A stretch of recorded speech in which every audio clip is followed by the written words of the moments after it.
3단계 두 번째 시간입니다. 우리가 알게 된 하나님의 보살피심에 우리의 의지와 삶을 맡기기로 결정했다. 성경 말씀은 잠언서 3장 5절에서 6절입니다. 너는 마음을 다하여 여호와를 의뢰하고 내 명철을 의지하지 말라. 너는 범사의 그를 인정하라. 그리하면 내 길을 지도하시리라. 술이나 도박 또는 마약이 자신의 삶을 망치고 있다는 것을 알아차리기 시작한 이후로 대부분의 중독자들은 자신의 의지력과 각종 계획들을 사용하여서 이 중독의 행위를 조절해 보려 하거나 또는 중단하고자 하는 그 시도를 해보는 기간이 있게 마련입니다. 여러분들도 다 해보셨죠? 네. 그런데 그들이 실제로 중독자인 경우에는 그 노력들이 실패로 돌아가는 경우가 거의 대부분입니다. 그리고 이러한 과정들을 이 가족이나 주변 사람들이 알아차리지 못하도록 은밀한 속에서 진행하는 경우가 많이 있는 것입니다. 그러나 이 중독자는 아직 완전 패배를 인정하지 않은 상태로 남아있기 때문에 또 그로 인해서 필요한 도움을 받을 수 없기 때문에 병은 계속 진행될 수밖에 없는 것입니다. 결국 자기 자신과 가족들에게, 친구들에게, 때로는 고용주에게도 수없이 약속을 하고 맹세도 해보지만 남는 것은 실망과 좌절일 뿐입니다. 무엇이 문제인 것인가? 그것은 중독에 대한 나의 무력함과 그리고 나의 삶이 파괴되어 가고 있다는 것을 막을 힘이 없음을 철저하게 인정하지 못하고 있기 때문에 진정한 도움을 청하고 받기보다는 아직도 나의 의지력과 수단과 방법을 동원하는 것을 계속하고 있는 것입니다. 그 결과는 항상 같은 것이었습니다. 주기적으로 실패하며 살아가고 있는 것입니다. 그러다가 되는 대로 살겠다는 포기하는 삶으로 옮아가기도 합니다. 여러분, insanity라는 것은 단어 그 자체가 우리에게 능력 받기라는 것을 말해주고 있습니다. 그렇기 때문에 2단계에서부터 나보다 위대하신 힘의 도우심이 없으면 제정신으로 돌아올 수가 없다는 것을 알려주고 있는 것입니다. 그리고 남은 인생을 통해서 좋은 삶의 기쁨이 무엇인지를 알기를 원한다면 나의 생각과 주장대로 살아가서는 불가당하다는 것을 3단계에서 말해주고 있는 것입니다. 그러므로 우리는 먼저 회복된 중독자들의 경험을 통한 도움도 함께 필요로 하는 것입니다. 빅북이라는 책이 있죠. 거기에 How It Works라는 챕터에서 선배 알코올 중독자들이 내린 결론은 중독자가 자기 마음대로 생각대로 살아가는 그 삶을 성공적인 삶이라고 할 수 없다는 것입니다.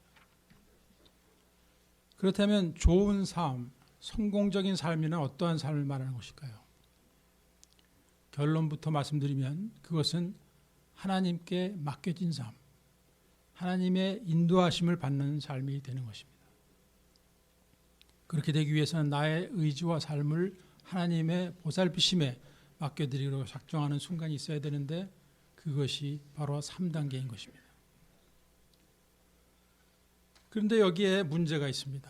첫째로 내 생각과 주장과 나의 결정만을 가지고 살아온 자신의 삶의 방식을 과연 우리는 포기할 수 있는 것인가입니다. 그리고 둘째는 하나님이라는 존재가 과연 나와 나의 삶을 통째로 의탁해도 될 만큼 안전한가입니다. 첫 번째 문제는 내 원래 생각과 주장대로 계속 살아보면 그 결과를 알게 될 것입니다. 그런데 상당한 시간이 지나고 난 후에 그때 가서 이게 아니구나 라는 것을 알고 또다시 후회할 용의가 있는가 우리 자신에게 물어봐야 할 것입니다. 두 번째 문제, 하나님은 과연 안전한가? 이 이슈는 인베스티게이션이 좀 필요한 문제입니다. 그리고 이것이 오늘 강의의 내용이 되겠습니다. 하나님은 과연 안전한가? 그리고 저 개인적인 의견으로는 길갈에서 하고 있는 모든 강의들 중에서 오늘 강의가 가장 중요한 것이라고 생각합니다. 강의안이 6페이지인 것은 이번이 처음이죠. 그리고 가장 많은 성경 말씀들이 포함되어 있는 것으로 이미 짐작을 하셨을 것입니다. 그러나 강의 시간은 평소에 비해서 그렇게 길지 않을 거예요. 그러니까 집중해서 잘 들어주기를 부탁드립니다. 헬렌. 왜냐하면 오늘 강의를 통해서 우리는 하나님의 이력서, 그분의 크레덴셜을 들어보시게 됩니다. 그리고 그분을 나의 삶 속에 초대하고 나의 구원주로 주인으로 모셔드리기에 합당한지를 결정할 수 있게 되기 때문입니다. 이제 강의의 본론을 시작하도록 하겠습니다. 나는 지금까지 하나님에 대해서 어떻게 이해하고 있으며 나와는 무슨 상관이 있는 것일까? 이 세상에 태어난 사람이라면 누구든지 이 질문에 대한 확실한 대답을 알고 있어야 할 것입니다. 누구라도 무가치한 삶을 살다가 죽겠다고 자원하는 사람은 없을 것입니다. 살다 보니까 무가치하게 된 것이죠. 그런데 우리가 하나님이 계신 것을 전제로 세워놓은 가치관은 만약 하나님이 존재하지 않는다면 손해보게 되는 것입니다. 반대로 하나님이 안 계신 것으로 치고 세워놓은 삶의 기준은 만약 하나님이 계시다면 완전 낭패가 되고 말 것입니다. 그러므로 우리가 이 짧은 인생을 가치 있게 살기 위해서는 하나님의 존재 여부를 알아본다는 것은 대단히 중요한 일인 것입니다. 우리가 여행을 떠나기 전에 산으로 캠핑을 가는 것인지 바닷가 호텔로 휴가를 떠나간 것인지를 알아야 거기에 알맞는 것을 준비해 가지 않겠습니까? 인생의 여행길도 마찬가지인 것입니다. 목적지가 정해져야 하는 것입니다. 그런데 한 가지 문제가 있습니다. 그것은 인간이 하나님을 스스로 알 수 있는 능력이 없다는 것입니다.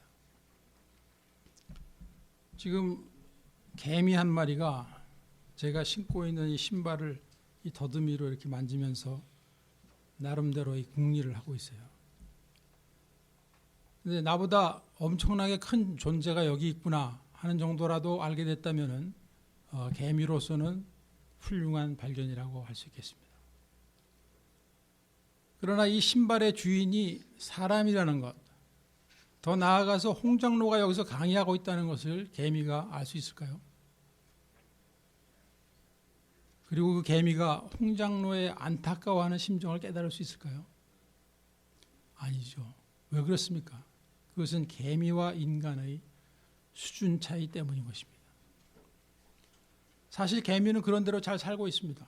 먹이를 모아서 저장할 줄도 알고 다른 개미들과 싸우지 않고 협력해서 작업을 할 줄도 압니다. 어떤 면으로 보면 사람보다 낫습니다. 중독자들보다 100배 낫습니다. 죄송합니다. 저도 중독자예요. 그리고 길을 가다가 자기 수준이 비슷한 그 바퀴벌레라도 만나게 되면 아마도 상대방을 알아볼 수도 있을지 모르겠어요. 그러나 개미는 홍장로가 누구인지 알 수 있는 능력이 없습니다. 그렇다고 홍장로가 존재하지 않는 것은 아니지 않습니까? 그런데 이 개미가 이 사실을 알지 못할 수밖에 없는 이유는 개미와 인간 사이의 수준 차이라고 밖에는 말할 수가 없습니다. 그런데 사람과 개미의 수준 차이보다 하나님과 인간의 수준 차이가 더 크다는 생각이 들지 않으십니까? 왜냐하면 사람이 아무리 잘났다 해도 개미 한 마리라도 창조해낼 수 있는 사람은 아무도 없기 때문에 그렇습니다. 그러므로 인간 스스로의 능력만으로 하나님을 알 수 있는 힘이 없다고 해도 무리는 아닌 것 같습니다. 그렇기 때문에 우리가 우리의 생각만으로 하나님이 존재하신다는 결론을 내려도 그것은 이론에 불과한 것이고, 또 존재하지 않는다는 결론을 내려도 근거 없는 이론에 불과할 수밖에 없는 것입니다. 그렇다면 사람이 하나님의 존재하심을 어떻게 알 수가 있는 것인가? 하나님은 우리가 만남으로써 알게 되어 있는 것입니다. 사람과 사람이 서로를 알게 되는 것도 만남으로 시작되는 것이나 마찬가지입니다. 인격과 인격의 만남이죠.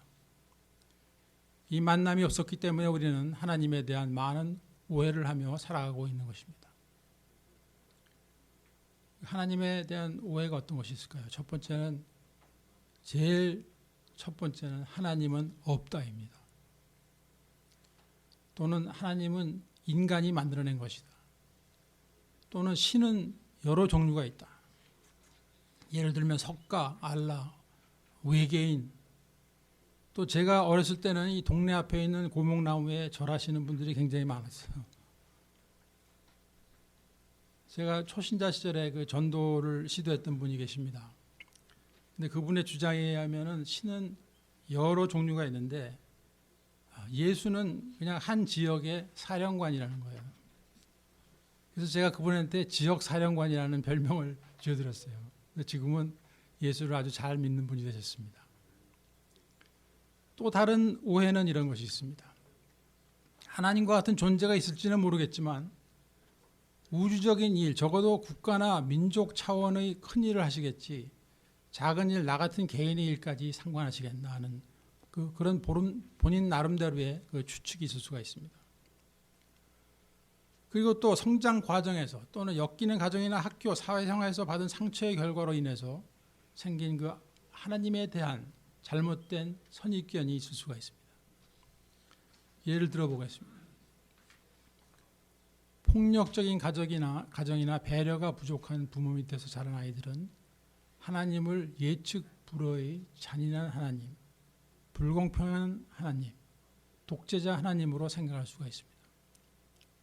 또는 감시자 하나님, 벌을 주는 하나님, 그리고 내가 하나님을 절실하게 필요로 할 때 도와주지 않는 하나님이라는 그런 생각입니다. 이와 같이 하나님이 오해의 대상이 되어 있을 뿐만 아니라 관심을 가지고 하나님을 알고자 하는 이들에게도 쉽게 결론이 나지 않는 이유는 무엇일까요? 설명이 좀 긴데 잘 들어보시길 부탁드립니다. 하나님은 사람을 육신과 정신과 영의 존재로 지으셨습니다. 그러나 이 영은 하나님으로부터 특별히 부여받은 것임을 창세기 22장 7절에서 말씀하고 있습니다. 여호와 하나님이 흙으로 사람을 만드시고 생기를 그 코에 불어넣으시니 사람이 생명이 된지라. 하나님께서 불어넣으신 영이 흙으로 빚은 사람에게 들어와 인간의 영이 된 것입니다. 그렇다면 이 영은 어떤 기능이 있는 것인가? 첫째로 영원한 존재력이 있습니다. 하나님의 영이기 때문에 육신은 죽어도 영은 지속되는 것입니다. 둘째로 우리의 영은 하나님의 존재를 인식하고 하나님의 뜻을 분별하는 기능을 가지고 있습니다. 왜 그러냐? 그 이유는 하나님께서 우리 인간들과 교통하시길 원하시기 때문에 그러한 기능을 가지고 있는 것입니다. 그런데 TV 안테나나 새틀라이트 디시가 고장이 나면 영상이 보이지 않게 되는 것과 같이 우리의 영이 고장이 나게 되면 우리가 하나님을 인식하지 못하게 됩니다. 아담과 하와가 범죄하고 에덴 동산에서 쫓겨나면서 인간의 영은 고장이 나버린 것입니다. 하나님과의 교통이 끊어져 버린 것입니다. 그리고 그 후손들은 계속 영이 고장난 상태로 태어나게 되었습니다. 인간은 더 이상 스스로 하나님을 인식할 수 없게 되었지만 그 비어있는 자리로 인해서 목마름을 느끼면서 살아가게 되어 있습니다. 그래야 그곳을 무엇인가로 채워보려고 이것저것 해보는 것입니다. 돈, 명예, 지식, 권력, 쾌락 등으로 채우려 하면서 살아가고 있는 것입니다. 그 과정에서 허무감이나 인생 무상도 느껴봅니다. 그러다 보니 술, 마약, 도박도 손을 대어보는 것입니다. 그렇게 시작하신 분들 꽤 있을 거예요. 결과가 좀 이상하게 나와서 그렇지. 제가 오래전에 그 트와일라이트 존이라는 TV 프로그램이 있는 거 아세요? 트와일라이트 존. 예. 거기서 보았던 장면이 생각이 나는데요. 어느 그 나쁜 짓만 하던 그 한량이 이제 술이나 먹고 뭐 그런 짓 하다가 죽었어요. 죽어서 도착해 보니까 술이 그냥 마음대로 마실 수가 있고 아름다운 여자들이 있고 거기에 또 하나 있는 게 슬롯 머신이 있어요. 그 집어넣으면 그냥 매번 늘 때마다 쏟아져. 그래서 이제 내가 정말 천국에 왔구나 이런 그런 확신하에 이제 계속 하고 있어요. 근데 계속 따다 보니까 얼마 후에 재미가 없어지는 거예요. 보링해지는 거죠. 그래서 이제 그곳에서 일하는 그 스태프한테 물어봤어요. 자기들 생각하기에는 자기가 천국에 와 있으니까 지옥은 어떻게 돼 있는가 궁금해서 I wanna try the other side. 그랬더니 그 사람이 This is the other side. 그렇게 대답하더래요. 물론 좋습니다. 근데 그곳이 지옥이었다는 것이에요. 이것은 누가 쓴 드라마의 이야기지 사실은 아닙니다. 하나님을 알지 못하고 살아온 사람들이 생명이 끝이 나고 그들을 기다리고 있는 곳은 하나님의 은혜와 긍휼이 없는 곳, 즉 하나님과 단절된 상태로 고통 속에서 영원한 시간을 보내게 되는 것입니다. 이것이 지옥인 거예요. 그렇다면 우리의 고장난 영, 생명력이 없어진 영이 어떻게 다시 살아날 수가 있는가? 그것은 다시 한번 하나님의 생기, 곧 성령이 우리에게 임하실 때 가능해지는 것입니다. 사도행전 2장 38절입니다. 베드로가 가로되 너희가 회개하여 각각 예수 그리스도의 이름으로 세례를 받고 죄 사함을 얻으라. 그리하면 성령을 선물로 받으리니. 이 말씀은 무슨 의미인가요? 회개하는 것, 죄 사함을 받는 것, 성령을 받는 것, 또 예수 그리스도가 나의 구주인 것이 믿어지는 것, 이 모든 것은 하나로 맞물려 있는 것입니다. 1987년 2월 8일 저에게는 잊을 수 없는 날입니다. 그날 저는 정말 가난한 심령이 되어서 그 옐로 페이지를 찾았어요. 그래서 동네 조그마한 그 교회 주일 예배에 참석하게 됐습니다. 들어가 보니까 성가대는 4사람, 전체 교인은 한 20명쯤 되는 조그마한 교회였습니다. 근데 예배가 시작되는 순간 저에게 성령이 임하시고 환상까지 보여주셨어요. 그 환상은 쉽게 얘기하면 초고속 동영상이에요. 동영상인데 굉장히 빨리 돌아가는 동영상이었어요. 그런데 그 내용은 전부가 저의 죄인된 모습들이었어요. 어렸을 때부터 이 나이 때까지 지은 죄인의 모습만이 그 속에 있는 것이었습니다. 그 긴 세월 동안 그 많은 죄를 담은 영상이 그 짧은 시간에 어떻게 제 눈앞을 스쳐 지나가는지 그것은 도무지 알 수가 없습니다. 눈물과 콧물 그리고 땀이 비 오듯 흐르는 가운데 저는 예수 그리스도를 나의 구주로 영접할 수 있었습니다. 우리는 성령이 임하심으로 하나님을 인지할 수 있게 되고 회개할 수 있으며 예수 그리스도를 나의 구주로 영접하여 영생을 얻고 하나님께 기도할 수 있는 사람이 되고 또 그분의 뜻을 분별할 수 있게 됨을 믿습니다. 그 영혼이 만족할 수 있게 됨으로 인하여서 인생의 참된 행복과 가치 있는 삶을 누릴 수 있게 되는 것입니다. 그러면 하나님의 긍휼이라는 것은 무엇인가? 제가 이와 같은 성령님과의 인카운터를 경험하기 전부터 하나님께서 저에게 베풀어 주신 것들이 있었음을 깨달았습니다.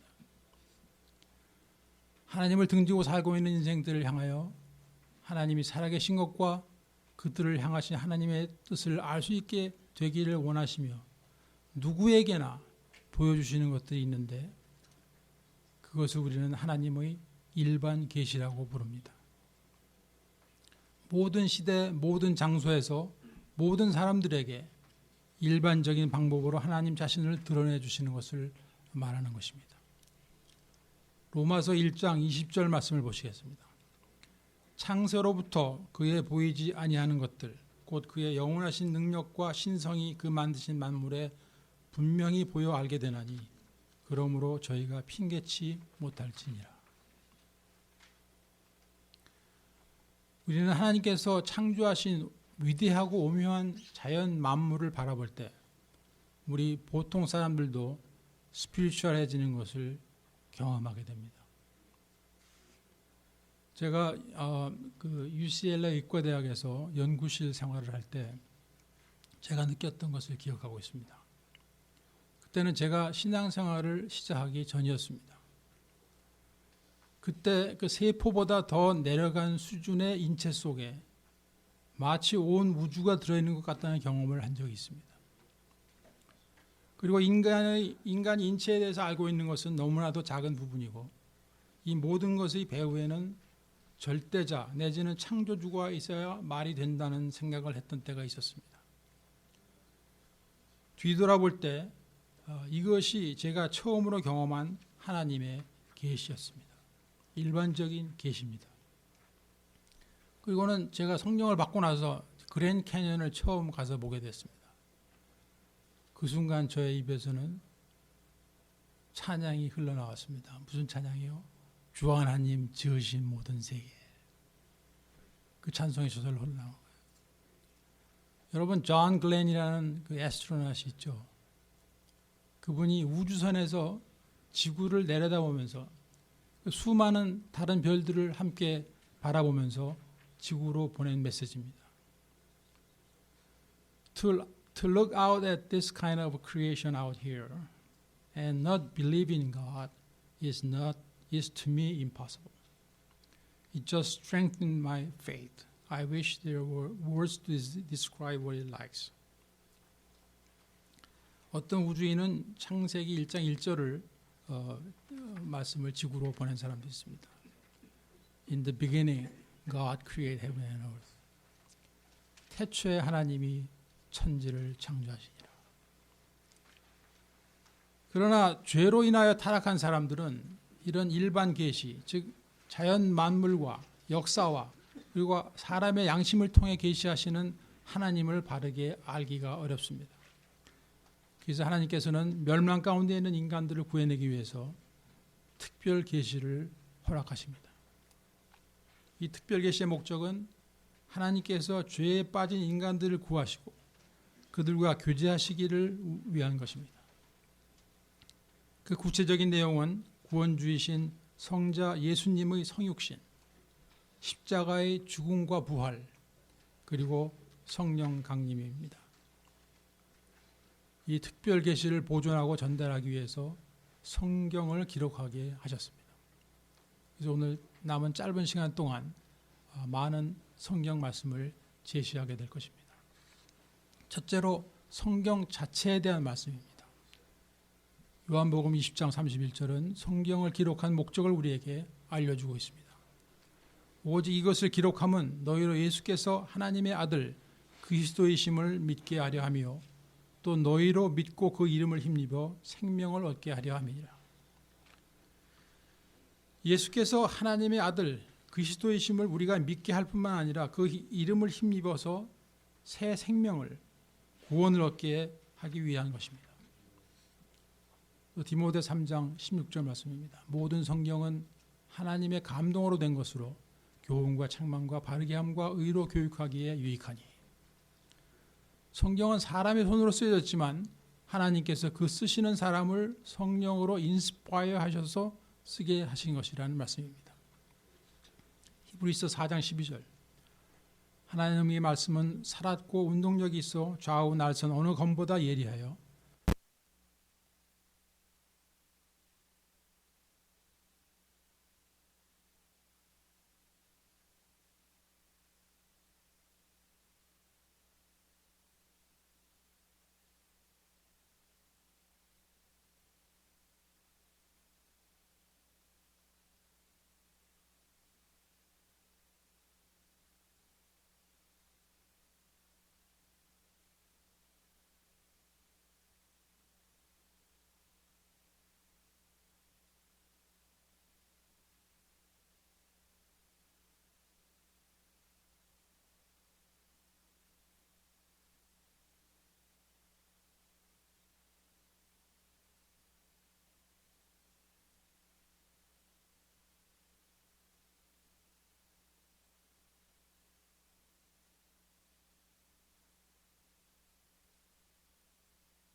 있는데 볼 수가 없는 사람들이죠. 영적인 장님이라는 말은 하나님의 증거가 눈앞에 있어도 보지 못하고 말을 해주어도 믿지 못하는 것을 이야기합니다. 제가 이스라엘을 가보니까 그 장벽을 느낄 수 있었습니다. 예수님이 이 땅에 오셨을 때 무슨 일이 일어났습니까?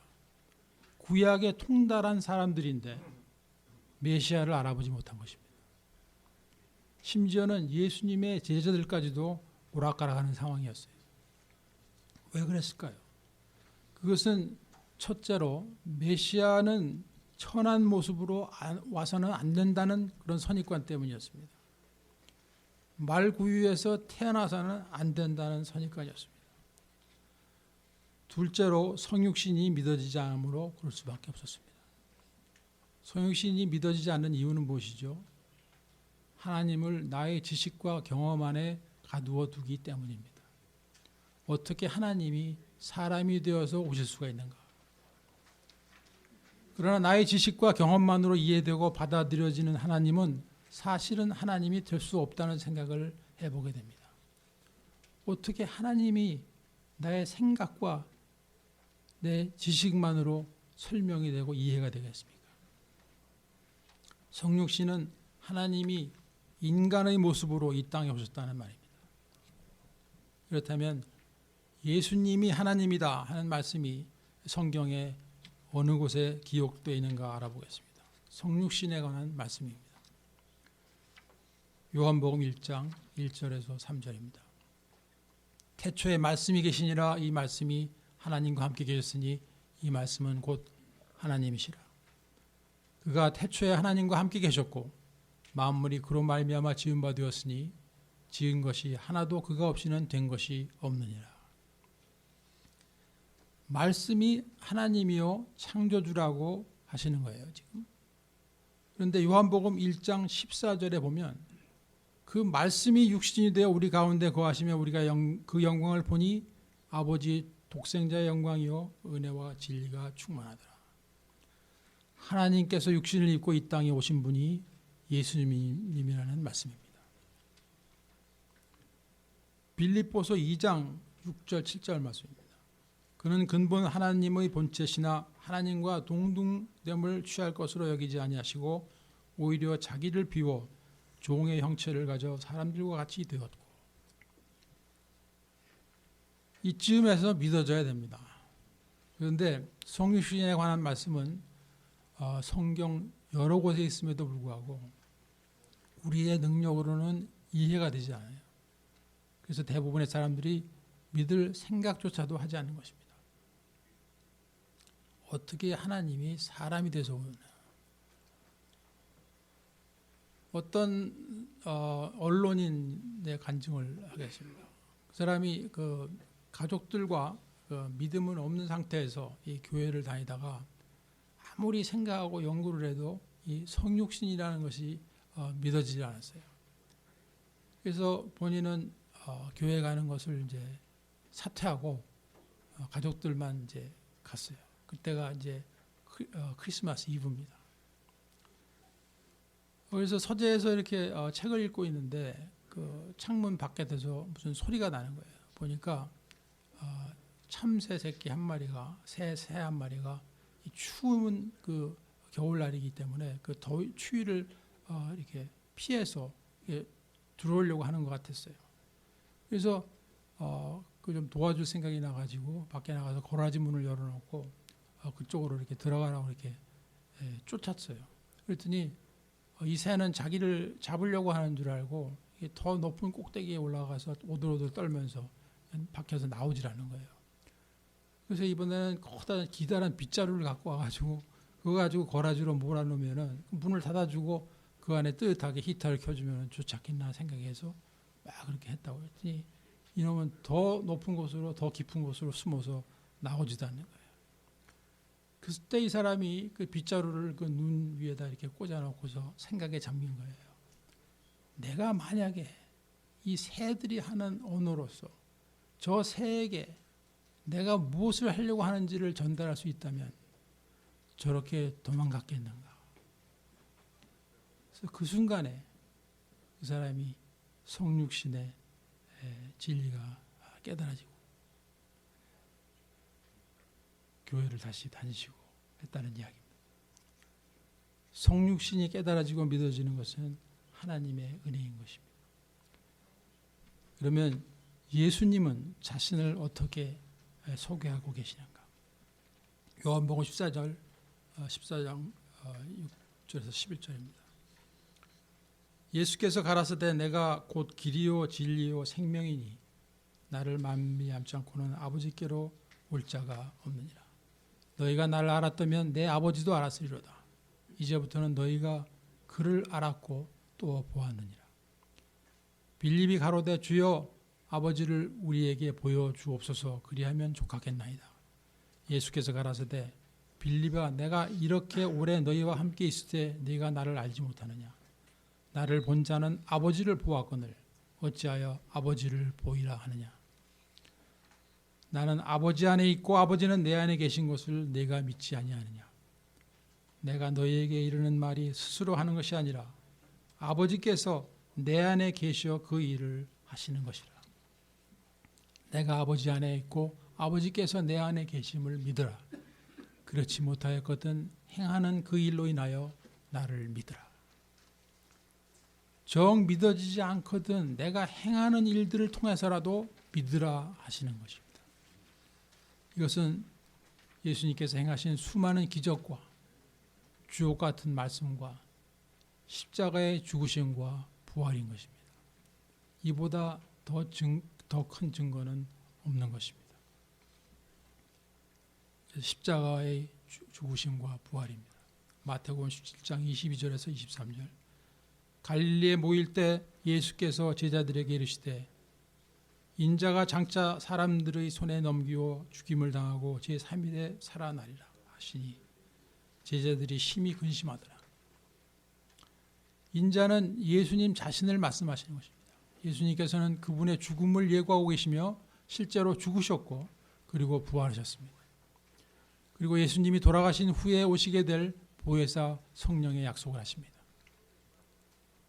요한복음 15장 26절. 내가 아버지께로서 너희에게 보낼 보혜사 곧 아버지께로서 나오시는 진리의 성령이 오실 때에 그가 나를 증거하실 것이요. 그가 나를 증거할 것이요. 이 말씀은 그 진리의 성령은 우리 안에서 예수님을 증거하실 것이다라는 것입니다. 그래서 예수님이 믿어지게 되는 것입니다. 우리가 성령을 받으면 예수님이 믿어지는 이유가 바로 이것입니다. 그 다음 사망 권세를 초월하신 예수님을 요한복음 20장 19절 20절에서 말씀하십니다. 이날 곧 안식 후 첫날 저녁 때에 제자들이 유대인들을 두려워하여 모인 곳에 문들을 닫았더니 예수께서 오사 가운데 서서 가라사대 너희에게 평강이 있을지어다. 이 말씀을 하시고 손과 옆구리를 보이시니 제자들이 주를 보고 기뻐하더라. 부활하신 주님이 제자들에게 나타나시고 그 못자국 창자국을 보여주시니 그때서야 제자들이 기뻐한 것입니다. 우리 예수님은 사망 권세를 초월하신 분임을 보여주셨습니다. 이것은 오직 하나님만이 하실 수 있는 일인 것입니다. 다음은 성령 시대와 재림의 약속이 선포됩니다. 사도행전 1장 8절에서 11절입니다.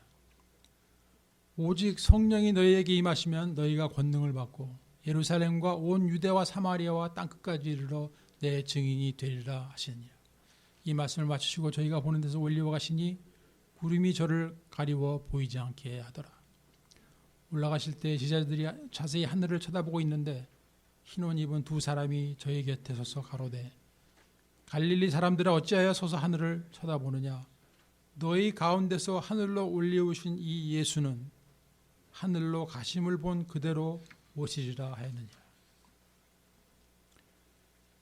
그러니까 성령을 받으면 삶 가운데서 능력이 나타나고 열매를 맺게 될 것이다 하는 말씀을 마치시고 그들이 보는 앞에서 승천하십니다.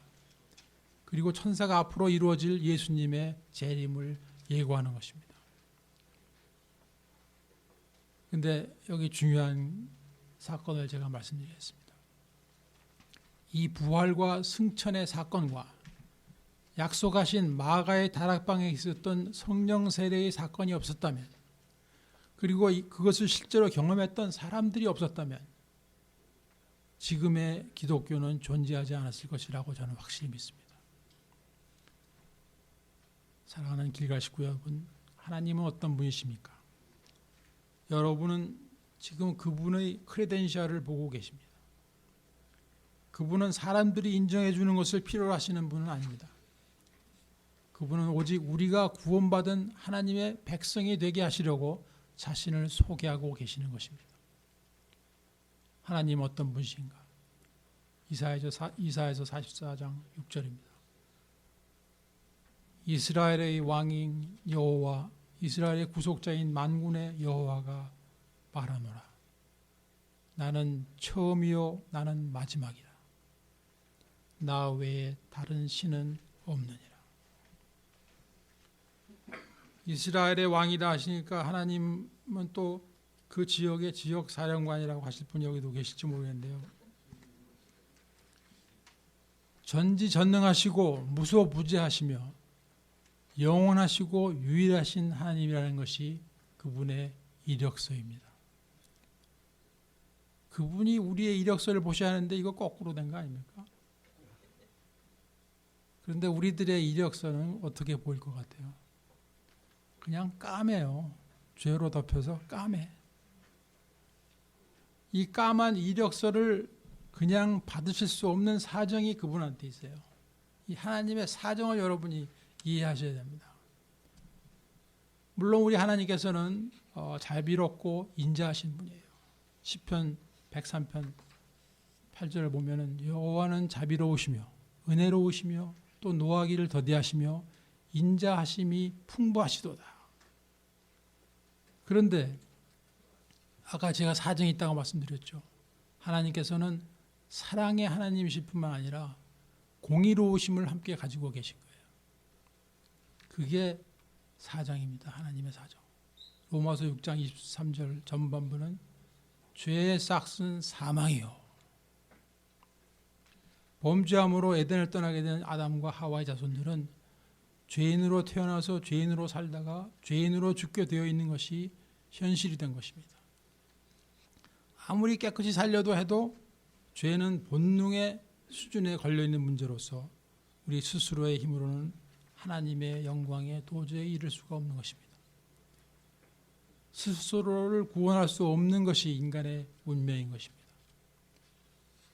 그러나 죄인을 벌할 수밖에 없는 공의로운 하나님이시지만 인간의 영원한 멸망을 보기를 원하시는 또한 긍휼의 하나님께서 그 죄를 대신 받으심으로써 우리를 구원하시기를 원하셨습니다. 인간은 다른 이의 죄를 대신해서 죽을 수가 없습니다. 인간이 죽고 멸망하는 것은 자신의 죄 때문에 죽는 것입니다. 그러므로 우리가 남의 죄를 대신 지고 그 죄를 탕감하기 위해 죽어주기 위해서는 자신이 죄가 없는 사람이라야 그 일을 대신할 수 있는 것입니다. 그래서 죄가 없으신 하나님께서 사람의 모습으로 이 땅에 오셔서 우리를 위하여 대신 죽어주신 그것이 하나님의 사랑인 것입니다. 우리의 상식으로는 이해할 수도 없는 엄청난 일인 것입니다. 어느 나라에 왕이 있었습니다. 그는 백성으로부터 존경을 받는 왕이었습니다. 그 이유는 그가 공의로운 왕이었기 때문이었습니다.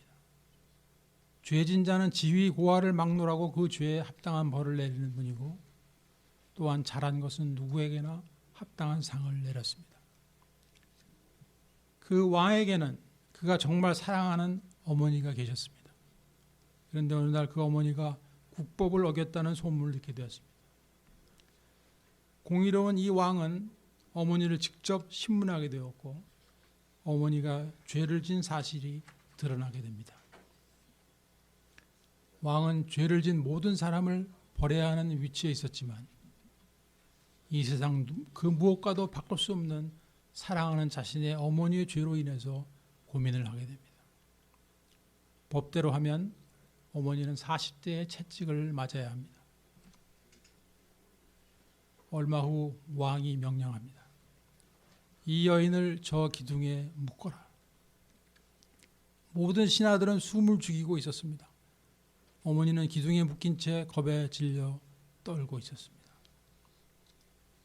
그때 왕이 조용히 일어나서 그의 왕관을 내려놓고 웃옷을 벗은 후에 어머니에게로 내려가서 어머니를 감싸 안습니다. 그리고 명령합니다. 이 여인을 치라. 여러분, 이 채찍을 누가 맞게 됩니까? 죄 없는 왕이죠. 이것이 하나님의 사랑인 것입니다. 우리 예수님께서는 나의 죄를 탕감해 주시기 위해서 나 대신 십자가에서 피 흘려 돌아가셨습니다. 요한복음 3장 16절 말씀입니다. 하나님이 이 세상을 이처럼 사랑하사 독생자를 주셨으니 이는 저를 믿는 자마다 멸망치 않고 영생을 얻게 하려 하심이니라. 여러분, 복음은 학자들이 연구해내지 않으면 이해할 수 없는 복잡한 것이 아닙니다. 이 간단한 사실을 마음으로 믿고 입으로 시인하면 구원을 허락하신다고 말씀하셨습니다. 그분을 나의 구원주로, 주인으로, 왕으로 삼아 나의 생각과 삶을 주관하시고 인도하시도록 맡겨드리는 결정을 하는 것입니다. 이것이 세 번째 단계인 것입니다. 오늘 강의 여기서 마치겠습니다. 감사합니다.